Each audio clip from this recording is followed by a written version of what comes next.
tayo doon sa kasabihan na habang may buhay, may Pag-asa. habang may buhay, may Pag-asa. habang may buhay, may Pag-asa.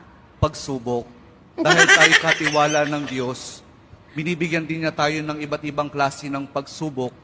Kaya po doon sa pagsubok na yon, saka pa lang natin mauunawaan na talagang ang ating buhay ay mayroong, habang may buhay, mayroong, Pagsubok. habang may buhay, may Pagsubok. pagbangon.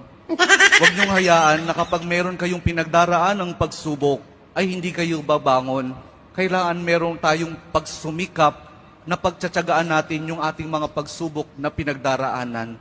At kapag merong pagsubok at merong pagbangon, saka pa lang natin mauunawaan na talagang ang ating buhay, na habang may buhay, may Pagbangon. habang may buhay, may Pagbangon. pag-ibig. Ang pag-ibig na nagmumula kay Jesus lamang sa ating mahal na poong Jesus Nazareno. Dahil doon, kapag naunawaan natin itong mga bagay na ito, na habang may buhay, may pagsubok, may pagbangon at may pag-ibig na nagmumula lamang kay Jesus, saka pa lang natin mauunawaan at matatanggap na talagang habang may buhay, may